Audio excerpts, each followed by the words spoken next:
No olvidemos que hay drogas médicas, no hablando de drogas psicotrópicas, sino médicas. Ustedes saben lo que pasó en el 2020, que hacen que la persona tenga pensamientos suicidas, que cuando la persona tiene un problema, esa persona se sienta más decidida a actuar violentamente en contra de sí mismo. Es algo de locos. Los médicos saben que estas drogas existen y saben que esas drogas van metidas en muchos medicamentos. Y la industria médica guarda silencio sobre el tema. Hermanos, pronto viene el juicio. Pronto viene este juicio para todos los que han tenido estos conocimientos de medicina y han guardado silencio con sus pacientes sin advertirles: oye, esta droga que tú tomas puede causarte depresión y pensamientos suicidas. No, ellos no te lo van a decir. Y tampoco te lo va a decir el gobierno. La solución es tomarte y llevarte a un campo de readoctrinamiento. Es por tu salud, no sea que te vayas a suicidar. Luego vemos la noticia de que el presidente Maduro ha creado un comité especial de vigilancia a las redes sociales. ¡Plop! ¿Qué más podíamos esperar, verdad, hermanos? Bajo ese comité, el gobierno venezolano pretende ahora etiquetar cualquier comentario que una persona haga como instigador al gobierno o como un mensaje de odio. Y por tanto, además, ahora es un delito. Cada vez estamos viendo cómo nos acercamos al fin de la libertad de expresión. Y eso significa que también nos acercamos al fin de la misericordia de Dios. Porque si no se puede predicar el evangelio, pues, ¿qué puede pasar, hermanos? Que las personas nunca se van a salvar, porque no pueden conocer la verdad. Y la verdad es la que nos hace libres. Y por eso se necesita la libertad de expresión, para poder predicar la verdad. De otra manera siempre serás esclavo. Pero en este mundo hay poderes que te quieren siempre como esclavo. Alguien podría decir que este mensaje que yo doy es un mensaje revolucionario, que pretende hacerle ver a la persona que tiene que liberarse del gobierno. Pero no es así. La liberación que buscamos es la liberación del pecado. Pero ¿qué pasaría si uno de estos fanáticos religiosos contratados por el gobierno, estos adoradores del comunismo y del color rojo y del chavismo, empiezan a ver a personas detractoras de su gobierno por todas partes? Es terrible, ¿verdad, hermanos? Así que tal vez yo pudiera decir que Nicolás Maduro es idólatra porque fue al Vaticano a llevarle una estatuilla del demonio que es venerado en Venezuela, el tal San José Gregorio, que es un demonio, y él se la llevó al Papa como regalo. Y eso es algo idólatra. Sin embargo, ¿qué pueda decir ese comité de vigilancia de Maduro cuando yo haga ese comentario? Tal vez dirán que yo estoy incitando al odio contra su gobierno, pero no es cierto. Lo que le estoy diciendo es que se arrepienta de ser idólatra, pero él puede seguir gobernando. Hermanos, es de locos lo que viene. Entonces vemos que curiosamente las mismas leyes que pasa Maduro, que es comunista, las está pasando el gobierno de Gran Bretaña, que es un gobierno capitalista. Estamos viendo también en Gran Bretaña y en Australia que se busca condenar a las personas por comentarios superfluos en las redes sociales y convertirlos en criminales, porque ahora el peor crimen es el crimen del pensamiento. Como sabemos, la meta del Vaticano es prohibir la libertad de expresión, la libertad religiosa en las redes sociales, porque ellos son la policía del pensamiento. Y pronto, hermanos, no va a tener ningún sentido predicar un mensaje en las redes sociales si de inmediato te eliminan el mensaje. El algoritmo viene y te borra tu mensaje, o luego te van a multar. Entonces, claro, se hace imposible predicar la verdad. Nosotros nos acercamos a ese momento. Y eso también significa que se agota la misericordia de Dios. Porque entonces esta persona que está en pecado ya no puede ser redarguida de pecado. No hay nadie que la reprenda, no hay nadie que le diga, oye, eres idólatra, porque ese mensaje es bloqueado por el algoritmo y por el gobierno. Lo vemos, hermanos. Y sobre todo también estamos viendo algo muy curioso, un mensaje que, como les dije, es nuevo, que no lo habíamos visto en las iglesias evangélicas, que es el mensaje de decir que cuando alguien viene a debatir la palabra de Dios, eso quiere decir que eso es división y que eso es conflicto y odio. Y entonces ya nadie puede reprender de pecado, porque esa persona es conflictiva. Ese es otro mensaje que se está viendo en las iglesias evangélicas de hoy en día, y es una señal de que estas personas empiezan a cerrar por completo sus oídos a la verdad. Y de nuevo, si no pueden escuchar la verdad, ¿cómo se van a salvar, hermanos?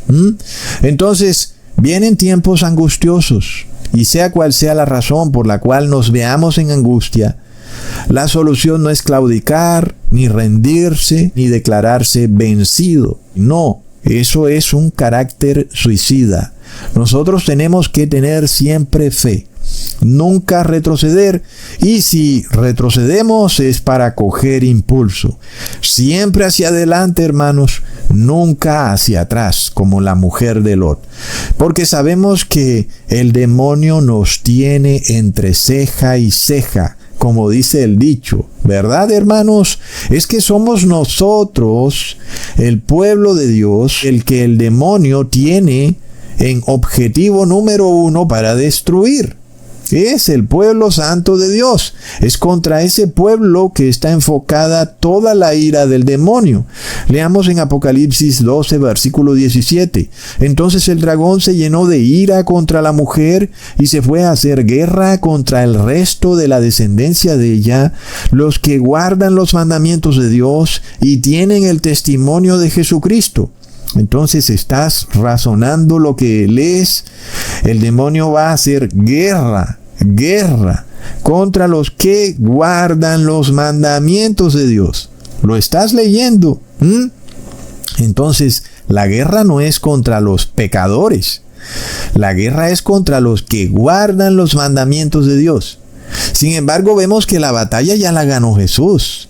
Así que nosotros pueda que de momento en momento estemos en angustia porque estamos en la guerra. Y a veces el demonio va a ganar esa guerra, pero no la batalla. Hoy en día se dice al revés: perdí la batalla, pero no la guerra. Pero el Apocalipsis dice que el demonio hace guerra, pero Jesús ya le ganó la batalla al demonio. Entonces, pueda que tú sientas que has perdido la guerra en algún momento, es decir, que has retrocedido en ese avance hacia la victoria en contra del pecado, y que tú has retrocedido y tú sientas que has perdido la guerra. Entonces, ojo, eso no es motivo para declararte vencido ni derrotado. Es lo que vemos en esta ciudad en donde los jóvenes se están tirando por el balcón de la universidad. Son jóvenes que ya están derrotados, que están fracasados y se etiquetan a sí mismos como derrotados. Eso nunca puede ocurrir en nosotros. Sea cual sea el problema, la situación que se nos presente, nosotros no estamos derrotados, sino que estamos en camino a la victoria. Pero a veces hay retrocesos que ocurren y que hacen parte de ese camino hacia la victoria, porque Satanás nos está haciendo guerra, y a veces pues va a hacer que nos ocurran cosas que queden por fuera de nuestro control, y parece que hemos perdido la guerra. Pero ojo, es que Jesús ya ganó la batalla, y nosotros esta batalla también la vamos a ganar en oración. Pero la guerra sigue, y no es una guerra de un solo día. Es un ataque constante. ¿Y es en contra de quién, hermanos? Es en contra del pueblo que guarda los mandamientos de Dios. Muchos hermanos me escriben diciéndome que hay un familiar que generalmente es la esposa o el esposo o cualquier otro familiar que los ataca de continuo, hermanos. Y es que esa es la guerra en la que estamos. El demonio usa nuestros familiares, usa amigos, usa compañeros también de trabajo, usa socios para que nos estafen, para que nos roben y para que nos engañen y para que nos sometan y nos pongan en una situación de desesperanza. Es la guerra en la que estamos. Y el demonio también va a usar desconocidos que nos roban. Va a usar el gobierno que va a hacer nuestra vida asfixiante, subiendo los precios de todo. Son dardos de aflicción. Y muchos entonces dirán, esta batalla no se puede ganar. Y voy a desistir de esta justicia y de esta fe. Y me voy a abandonar al pecado.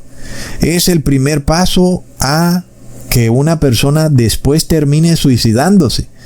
Una persona que se abandona al pecado y luego comete la blasfemia imperdonable y sabe que está totalmente vacío por dentro, está lleno de demonios, y esos demonios lo van a hacer que cometa algo en contra de su propia vida. Y eso es el peor pecado de todos. Leamos en Efesios capítulo 6, versículo 16. Sobre todo tomad el escudo de la fe, con que podáis apagar todos los dardos de fuego del maligno. Entonces ya tú sabes cómo vas a ganar la guerra. Es con fe, hermanos, porque no dice que es obedeciendo, sino que es con fe.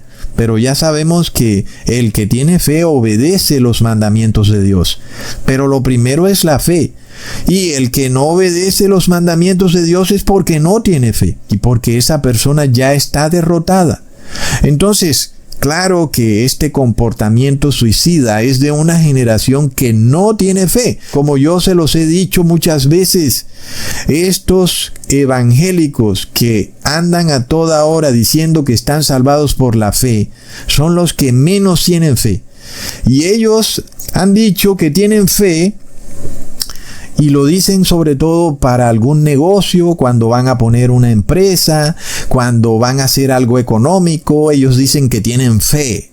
Y ellos han vivido en un mundo de fantasía, en donde el dinero ha estado siempre abundante.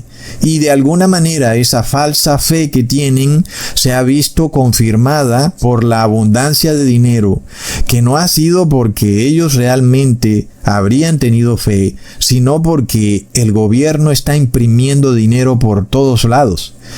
Pero ya vamos a ver qué pasa cuando vienen tiempos difíciles, cuando no hay dinero para nada, cuando no alcanza ni siquiera para comer. Entonces, ¿qué ocurre? Entonces esa persona que decía tener fe se encuentra con una verdad, que nunca tuvo fe, y entonces está derrotada. Es una persona fracasada espiritualmente, tanto fracasada en el mundo físico como fracasada en el mundo espiritual. Como ya les he dicho, el mundo espiritual manda sobre el mundo físico, y todo lo que nos ocurre en el mundo físico tiene un origen en el mundo espiritual. Hay un problema ahí en el mundo espiritual, y ese problema luego aparece en el mundo físico. ¿Qué pasa entonces con aquellos que se rinden ante el pecado? Pues son personas que no tienen fe, porque dicen que es imposible dejar de pecar. Pero